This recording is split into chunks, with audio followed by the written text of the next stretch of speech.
The big story was the big game last night, the standalone game on Sunday. And that was the New England Patriots and the Houston Texans. And I tell you what, I'm not a huge believer in Houston, as big as a fan of Deshaun Watson and his receivers as I am. But last night they looked great. But the bigger story was how bad the New England Patriots looked. And Tom Brady. And those who listen to this show, Ephraim, know that I'm a Tom Brady fan. Okay. I've defended him. But here's my conclusion from last night. And I've actually felt this way all year. He now is no longer good enough to carry mediocre talent, which he's done his whole career. Other than Gronk and other than Randy Moss, I mean, you look at the receivers he's thrown the ball to, dating back to the first run of Super Bowls in the early 2000s, and it's unbelievable that he's won with these guys, but he can no longer do that. And New England is either going to have to bring in top-notch talent at the in the skill positions, or he's going to have to go because he can't carry him anymore. You're right in your assessment. And the thing that I've noticed, and I've been saying this since the beginning of the year when people were anointing them, they're going back to the Super Bowl. They were, 10-0 at one point or whatever it was. I mean, they were just steamrolling teams. And the thing that really stuck out to me was they weren't playing anyone. Right. Outside of the first game of the season when they played the Steelers, they didn't play anybody. And this is before we knew the Steelers were a dumpster fire. Right. So, second game, Dolphins, Jets, they struggled at the Bills, Redskins, Giants, Jets, Browns. They finally got to a formidable opponent in the Ravens, right? So, let's rewind and go back to that Buffalo game. 16-10 they beat them. Yep.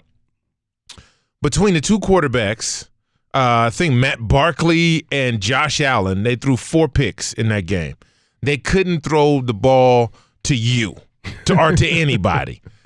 And New England struggled mightily. And I was like, wow, okay, well, this is the first time they've played a top-tier defense in the league, and they're struggling. They can't score offensively. What is going on? Then they get the Giants, everything is righted. Then they get the Jets, they destroy the Jets. And then the Browns, I was like, okay, this will be a test. Right.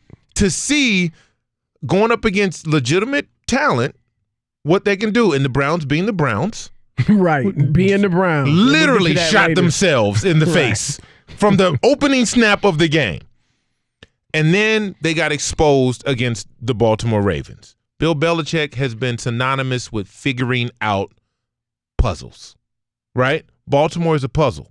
Yep. Lamar Jackson is a puzzle. So what?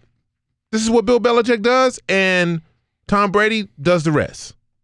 It didn't happen because they're under talent. That defense is number 1 in the league, or was number 1 in the league at the time. Bad competition. Right? They were number 1 in the league at the time. And they got exposed. They didn't know what was going on. No. And asking Tom Brady to have a shootout with that much offensive firepower, with that roster, and it's not even the receivers, okay? He doesn't have any receivers. No, he has no receivers. But he doesn't have a tight end. And that is the difference. Say what you want about all the receivers that has come and gone outside of Randy Moss. Gronkowski, or an elite-level tight end, saves Tom Brady year in and year out. They don't have that. Even when Gronk was hurt last year, they were like, oh, wait till he gets back, and bam, he came back, he was the difference maker. Right. Edelman is going to be Edelman. But when you don't when have they double Edelman, he's the guy who works at the tax firm. Right? He's the CPA. Well, look, all that said, and I have to say this. I picked Kansas City from the get-go to represent the AFC. Obviously, Baltimore looks like the best team right now, but, Kansas City got a shot. I would pick Baltimore and Kansas City before New England, and I don't know that I'd pick Houston before them on the, in Foxborough on a neutral field, but all that said, Ephraim, I cannot. My only reason may be history. Bill Belichick, Tom Brady, but I cannot totally write them off. Because at times, they looked this bad last year. Mm-hmm. At times, Brady looked this bad in 2014. But you know what the difference is? They were waiting. What were they waiting for? They were waiting for Gronkowski to get back. They did win the Super Bowl without Gronk. Remember that. I'm telling you. I'm talking about now. Like last year, do they win that game without him? No. He was big. Right? He was big. He made the catch that propelled them to that victory. It's a sense of comfort. Like I've played 13 years, and when you're missing something that you rely on, like if one of our linemen went down, right? We knew, okay, well, things are going to shift a little bit. Play calling is going to be different. We got to make up for the hole that we have there. That's another problem they've had, the offensive line. In and out, guys, in and out, right? The Texans didn't really even have a superior rush last night. Tom Brady had 7 seconds, 8 seconds, had plenty of time, sometimes to throw the ball. Guess what? If you give any quarterback in this league 8 seconds to throw the ball, they'll find somebody to throw the ball to. If I gave you 8 seconds to throw the ball, you can find somebody to throw the ball. Nobody was open. All right, that leads to the next point. This is the $1 million question or statement. I'm going to make a statement and you can respond. Look, I don't like him. I'm just going to be honest. And I don't like him. I know where you're going. I don't like his act, but he is a tremendous talent. And the fact of the matter is, in America, you are innocent until proven guilty. If I'm the New England Patriots, I would begin exploring, considering that the coaching staff, from the reports, Ephraim, the coaching staff and the players want Antonio Brown. Of course they do. Tom Brady wants Antonio Brown. I would look at bringing him back. Here's what I'd do. I'd meet with him. I would look, you have to apologize for this text, because that bothers me. I understand she's accused you of sexual assault. You've denied it. You're innocent until proven guilty. The text, though, we know you sent. It looked he can try to couch it like it wasn't really threatening, but she was threatened, and we can see why. Come out and publicly apologize for that. Admit you were wrong for it. You were emotional, however you got to couch it. But do that. You get no special treatment, because I can't destroy our culture for you. Mm-hmm. You get no special treatment. If you screw up one time, you're gone. Other than that, welcome back, Antonio. Am I nuts? Yes. Really? Yeah, and I'll tell you why. So you wouldn't bring him back? I'll tell you why. How long you been married? 24 years. You might not even remember back when you was dating. Years. We've been dating for 31 years. You 70s, you was dating. So think about it like. I shocked you. You thought I was going to say about 70. Yeah, because you only look at 17 years old. I am a young looking Good. What were you, 60? Good Lord. Breaking news, Chris Broussard is 62 years old. I'm not as old as Rob Parker. That close. But I tell you this. Back when you were dating, if you can remember that far back, remember it was a beautiful girl. I'm talking about drop dead gorgeous, everything you're looking for. Right.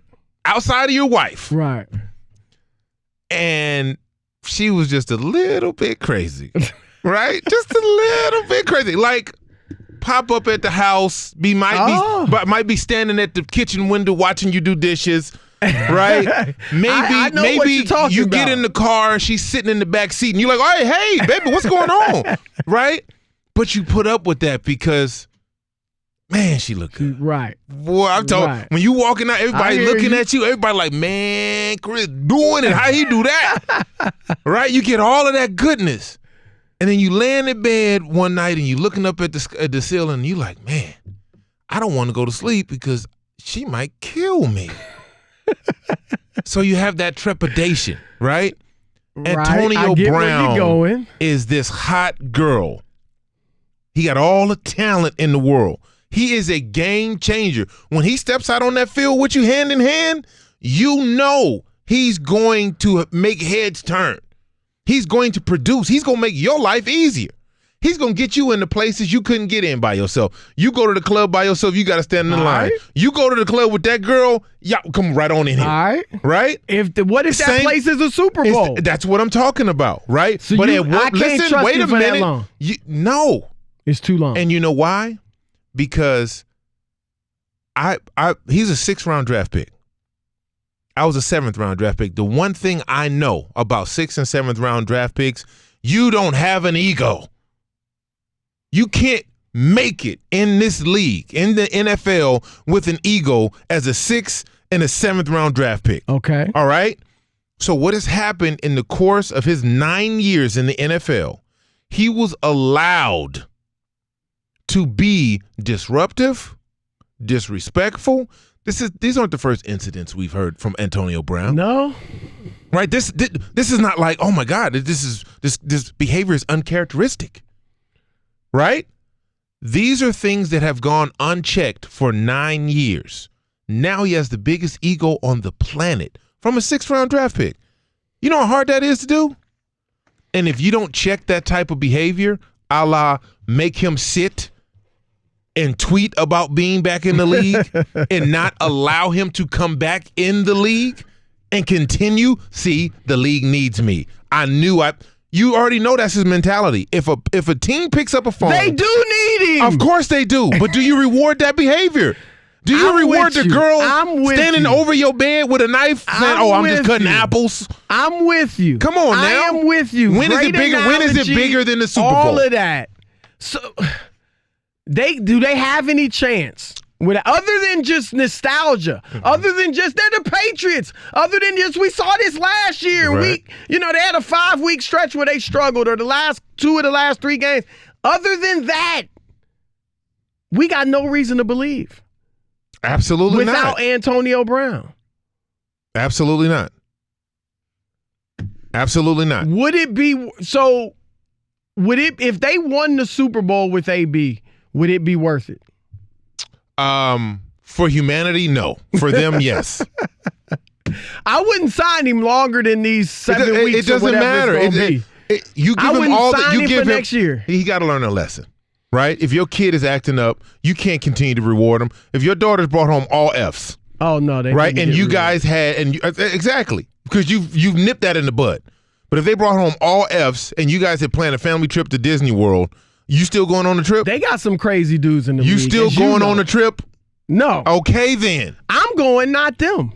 And guess what? They're going to learn the lesson. All right, it's the odd couple. Ephraim Salaam in for Rob Parker. What do you think? I'm looking at the Patriots' lack of weapons for Tom Brady and saying, AB would look awfully good in the red, white, and silver. I get it. And blue.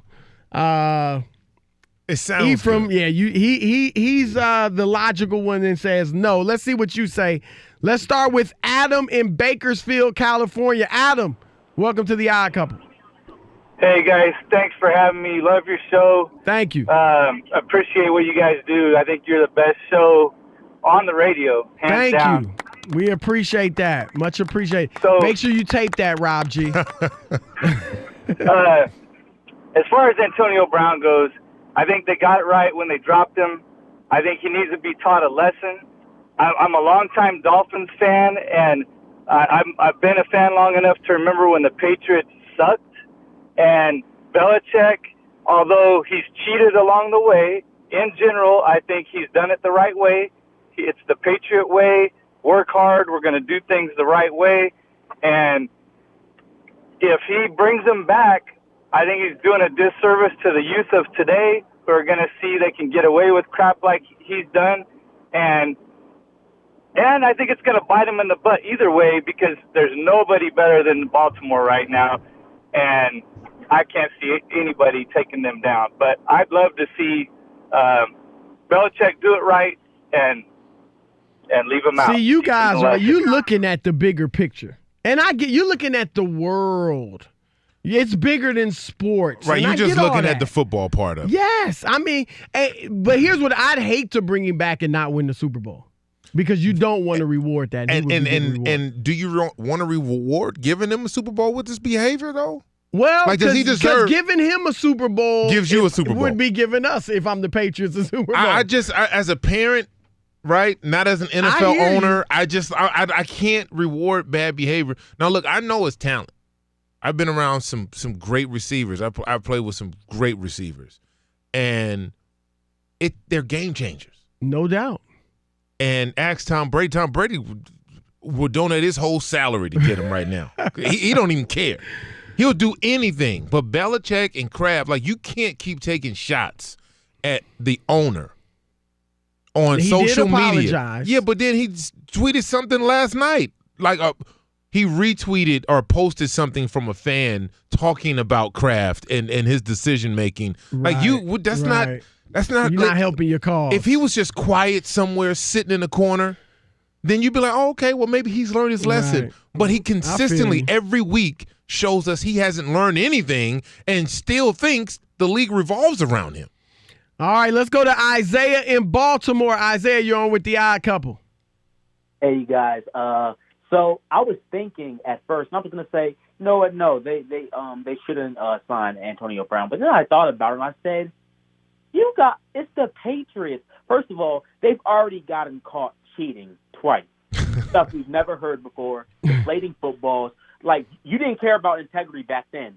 But now, when you have a 42-year-old quarterback whose numbers are the same or even worse than Mitchell Trubisky since week 4, and his receivers aren't giving him that much help at all, then why don't you do it? You guys have a chance to make NFL history and win your 7th Super Bowl. Will it be right for society? Probably not. But this is sports. It's greatness. Like, I'm with you, Isaiah. And furthermore, who is Robert Kraft to be casting stones? You're right. You know he had his own issues. Right, I understand that. But the thing that we're not really talking about or realizing is the league has to okay it. Yes. And like, well, they've said right now any team can sign him, right? But they do have to go ahead and okay it. You're right. You can sign him, but he's not going to play. He may not play this year. They need to find out from the league. The league wouldn't mind letting the Patriots be good, though. Yeah, but I think the league wants to send a message, right? Because everything I know about the NFL is about protecting the shield, the brand. True.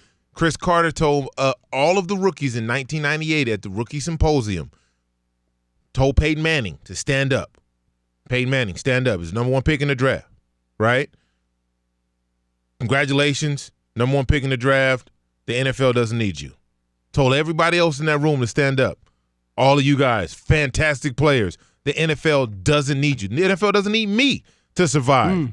And with that stance, that's the stance they take. The NFL don't need AB. But the Patriots need him. Yeah, but they're not going to – he has to be – Kraft has to talk to Goodell and have to okay that because the Patriots can sign him tomorrow and they can, after the investigation and all that, they can just say he's suspended for the rest of the year. Right. Then what are you doing? Let's quickly go to Robert in the Bay Area. Quickly. Robert, you're on with Chris and Ephraim. Hey, Chris, what's up? What's happening, man? Hey, man, as far as, Mr. Brown's concerned, I don't have all the facts in front of me, but when it comes to a man's livelihood, you got to give him another chance. I mean, I don't have all the facts in front of me, but it's football, so it's business. It's a lot of bad characters in your league. You know this, Ephraim. Yeah, it's also a lot of great characters. No, there are. And I think we spend so many moments and so much time talking about the idiots, right? And for guys who did everything, is he the worst idiot? No. It's some pretty egregious guys, right? But bad behavior shouldn't be rewarded. I'm sorry. I'm with you on that. Hey, it's the Odd Couple. I'm Chris. He is Rob, and we want to encourage all of you to subscribe to our YouTube channel. That's right. You can listen to us on the radio, and now you can watch us as well, and it's fun. No question about it. And remember, oh yeah.